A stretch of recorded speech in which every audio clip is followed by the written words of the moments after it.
എല്ലാവർക്കും നമ്മുടെ പുതിയ വീഡിയോയിലേക്ക് സ്വാഗതം. അപ്പോൾ നമ്മൾ ചെറിയൊരു ഇടവേളയ്ക്ക് ശേഷം വീണ്ടും ബോട്ടിലാട്ടുമായിട്ട് വന്നിരിക്കുകയാണ്. അപ്പോൾ ഇന്ന് നമ്മൾ ചെയ്യാൻ പോകുന്നത് വളരെ സിമ്പിളായിട്ട് ചെയ്യാവുന്നൊരു ബോട്ടിലാട്ടാണ്. ഇതിന് നമ്മൾ ഒരു വൈറ്റ് കോട്ട് പെയിൻറ് നമ്മുടെ ബോട്ടിലിൽ അടിച്ചു കൊടുത്തിട്ടുണ്ട്. ഞാൻ ഇവിടെ ചെറിയൊരു ബോട്ടിലാണ് എടുത്തിരിക്കുന്നത്. നിങ്ങൾക്ക് ഇഷ്ടമുള്ള ബോട്ടിൽസ് യൂസ് ചെയ്യാവുന്നതാണ്. അപ്പോൾ നമ്മളിന്ന് ചെയ്യാൻ പോകുന്നത് ഇതുപോലത്തെ മാർക്കർ പെൻ വെച്ചിട്ടൊരു ബോട്ടിലാട്ടാണ്. അപ്പോൾ ഒരു ബോട്ടിലാട്ടല്ല, നമ്മൾ 3 ബോട്ടിലാട്ടാണ് ചെയ്യാൻ പോകുന്നത്. അപ്പോൾ നമുക്ക് ഈ മാർക്കർ പെന്ന് വെച്ചിട്ട് ഫസ്റ്റ് ചെറിയ ചെറിയ സ്ക്വയറുകൾ ഒന്ന് വരച്ചു കൊടുക്കാം. അപ്പോൾ നിങ്ങൾക്ക് സ്ക്വയർ തന്നെ വരയ്ക്കണം എന്നൊന്നുമില്ല, ഇഷ്ടമുള്ള ഷേപ്പിൽ നിങ്ങൾക്ക് വരച്ചു കൊടുക്കാവുന്നതാണ്. അപ്പോൾ ഞാനിവിടെ ചെറുതായിട്ട് സ്ക്വയറുകൾ വരച്ചു കൊടുക്കുന്നുണ്ട്. അപ്പോൾ ഞാൻ ഇതുപോലെ ഒന്ന് വരച്ചു കൊടുക്കുന്നുണ്ട്, അതായത് ഒരു ഷേപ്പ്ലെസ് ആയിട്ട് വരച്ചു കൊടുക്കുന്നത്. നിങ്ങൾക്ക് ഷേപ്പിൽ വരച്ചു കൊടുക്കണമെങ്കിൽ അങ്ങനെ ചെയ്യാം. അപ്പോൾ ഇതുപോലെ നമുക്ക് ബോട്ടിൽ ഫുള്ളൊന്ന് ചെയ്തെടുക്കണം. അപ്പം നിങ്ങൾക്ക് സർക്കിൾ ആണെങ്കിലും യൂസ് ചെയ്യാം, അല്ല ഹാർട്ട് ഷേപ്പിൽ ചെയ്യണമെങ്കിൽ അങ്ങനെ ചെയ്യാം. നിങ്ങൾക്ക് ഏത് രീതിയിൽ വേണമെങ്കിലും ചെയ്തെടുക്കാവുന്നതാണ്. അപ്പോൾ ഈ ഒരു രീതിയിൽ നമുക്ക് ഫുള്ള് ചെയ്തെടുക്കണം.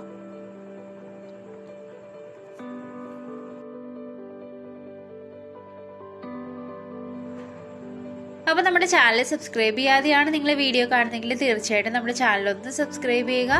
അതുപോലെ തൊട്ടടുത്തുള്ള ബെല്ലൈക്കൺ കൂടി എനേബിൾ ചെയ്യുകയാണെങ്കിൽ ഞാൻ ഇടുന്ന വീഡിയോസിൻ്റെ എല്ലാ നോട്ടിഫിക്കേഷൻ നിങ്ങൾക്ക് ആദ്യമേ തന്നെ ലഭിക്കുന്നതായിരിക്കും. അപ്പോൾ ഇതുപോലെ നമുക്ക് ഫുള്ള് സ്ക്വയറുകൾ വരച്ചെടുക്കണം.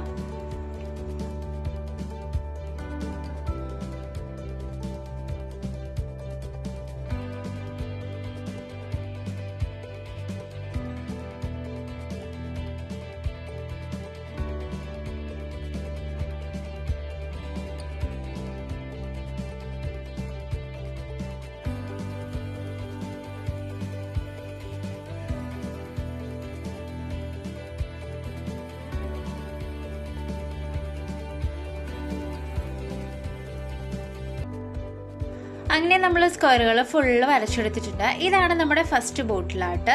ഇനി നമുക്ക് സെക്കൻഡ് ബോട്ടിലാട്ട് എങ്ങനെയാണ് ചെയ്യുന്നതെന്ന് നോക്കാം. അതും നമ്മുടെ സെയിം മാർക്കർ പെന്ന് യൂസ് ചെയ്തിട്ടാണ് ചെയ്യുന്നത്. അപ്പം നമ്മൾ മാർക്കർ പെന്ന് വെച്ചിട്ട് നമ്മുടെ സ്ക്വയറുകളെല്ലാം ഒന്ന് ഡാർക്കൻ ചെയ്ത് കൊടുക്കുകയാണ്. അപ്പോൾ ഈ ഒരു രീതിയിൽ നമുക്ക് ഫുള്ള് സ്ക്വയറുകൾ ഡാർക്കൻ ചെയ്തെടുക്കാം. ഇനി നിങ്ങൾക്ക് ഇതിനകത്ത് പല കളേഴ്സ് യൂസ് ചെയ്യണമെങ്കിൽ അത് യൂസ് ചെയ്യാം, അതല്ല ഇതുപോലെ ചെയ്യണമെങ്കിൽ അങ്ങനെയാണെങ്കിൽ ചെയ്തെടുക്കാം. അപ്പോൾ വളരെ എളുപ്പത്തിൽ വളരെ സിമ്പിളായിട്ട് ചെയ്യാവുന്ന ബോട്ടിലാട്ടുകളാണ് ഞാനിവിടെ ചെയ്തിരിക്കുന്നത്.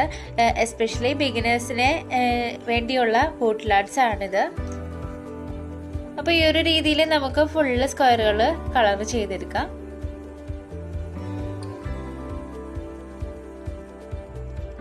അങ്ങനെ നമ്മൾ ഫുള്ള് കളർ ചെയ്തെടുത്തിട്ടുണ്ട്. ഇതാണ് നമ്മുടെ സെക്കൻഡ് ബോട്ടിൽ. ഇനി നമുക്ക് തേർഡ് ബോട്ടിൽ എങ്ങനെയാണ് ചെയ്യുന്നതെന്നൊന്ന് നോക്കാം.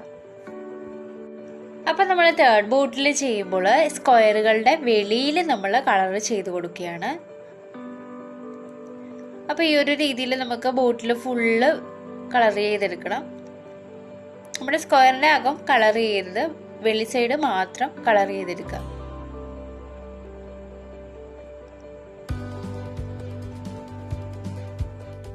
അപ്പോൾ ഇതിനായിട്ട് മാർക്കർ പെൻ തന്നെ യൂസ് ചെയ്യണമെന്നൊന്നും ഒരു നിർബന്ധവുമില്ല. സ്കെച്ച് പെൻ അവൈലബിൾ ആയിട്ടുണ്ടെങ്കിൽ അത് വെച്ച് ചെയ്യാം, അതല്ല നമ്മുടെ അക്രിലിക് കളേഴ്സ് വെച്ചിട്ടാണെങ്കിലും നമ്മുടെ ബ്രഷ് യൂസ് ചെയ്തിട്ട് ചെയ്യാവുന്നതാണ്. അങ്ങനെ നമ്മുടെ തേർഡ് ബോട്ടിലും ഇവിടെ റെഡി ആയിട്ടുണ്ട്. അപ്പോൾ നിങ്ങൾക്ക് എല്ലാവർക്കും ഇന്നത്തെ വീഡിയോ ഇഷ്ടമായി എന്ന് വിചാരിക്കുന്നു. അപ്പോൾ നമ്മുടെ വീഡിയോ ഇഷ്ടമായെങ്കിൽ ലൈക്ക് ചെയ്യുക, കമൻറ്റ് ചെയ്യുക, സബ്സ്ക്രൈബ് ചെയ്യുക. അതുപോലെ നിങ്ങൾക്ക് ഇതിൽ ഏത് ബോട്ടിലാണ് ഇഷ്ടപ്പെട്ടതെന്ന് ഒന്ന് കമൻറ്റ് ബോക്സിൽ കമൻറ്റിലിടണേ.